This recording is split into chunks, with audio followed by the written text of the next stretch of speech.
But thank you so much for joining me here. Obviously, 2-0 from you guys. We saw a little roster shuffle after the first game, and seemed a little bit interesting. Obviously, you did win both games pretty handily, but from first to second game, it seems things kind of shook up from there. Was that just after switching up the roster, was it a little bit different, or switching roles even in the series itself? What was going on right there?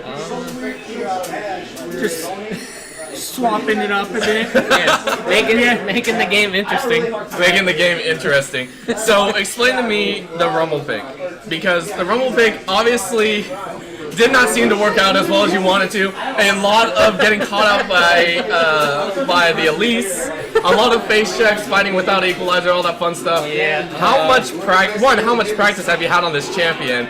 And two, how much did your team flame you after like half of those dives? I mean, I play a lot of top Rumble on my Smurf account.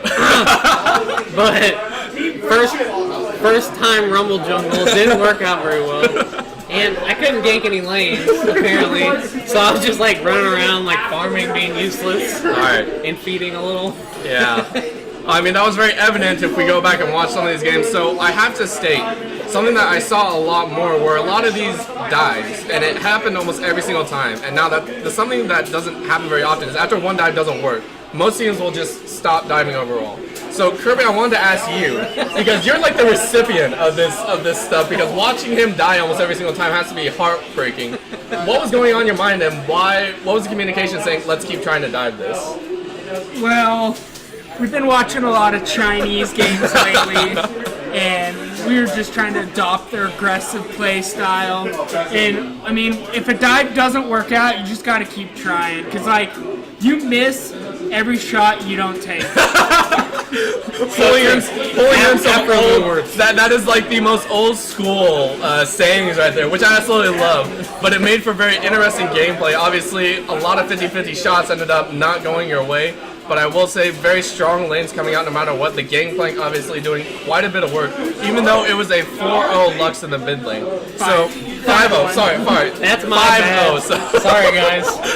John just putting himself out there. I'm sure everyone will have so much fun. But last thing is, obviously in this game you were playing from behind a little bit farther, you would say, almost. Even though you had a tower. What are you guys doing over here? I was reading. I'm trying to have a serious interview, and I had to get you two. Like, you guys are horrible.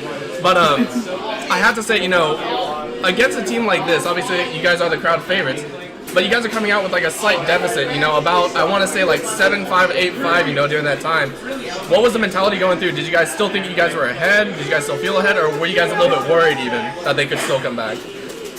I mean, I think we scaled pretty well with the Gangplank. Gnar was always a split push threat where Shin was never going to be able to deal with the Gnar, so we always had that.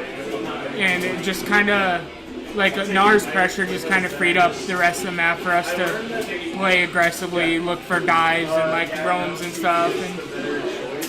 And we were able to just take control of the map through, like, basically top lane pressure. So it made it pretty easy. Even though we were far behind, like, behind gold-wise, we were still ahead in map pressure. Alright. Well, there you go. So, looking at the rest of your bracket, obviously we're still waiting to see from the winner's side. We have had Lucky's team actually drop out, so automatic, I believe it's Dauntless Gaming will be moving on to play you guys next. So, are you guys excited for that? No. Are you guys excited for that matchup? Do you guys think you guys are going to win, or are you guys a little bit worried even? We'll win. I'm pretty confident on that one, but I have to ruin my boys. I don't want to do this to him. Hey, come on, pull a double in. So what do you got to say about them? I mean, come on. Boosted. Boosted, okay. So it's going to be 2 boosted teams from my understanding. We're going to get both you guys on there. It's going to be a Clown Fiesta overall, right? Now, I do have to ask, because you guys are the winners, you guys might have to play one of the KU teams again throughout the bracket. Now, between the two, KU Law and KU Gaming, who do you think is going to take it?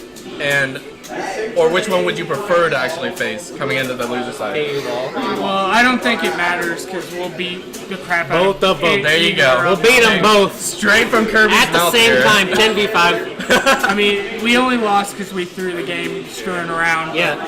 They're about to see. We'll beat them. Okay. Pretty bad. All right. Well, there you go. Thank you so much once again, Player John, NA Kirby, from the winning team of Battle Stations Gaming here today. Great job on the 2-0. Thank you so much for joining us here today.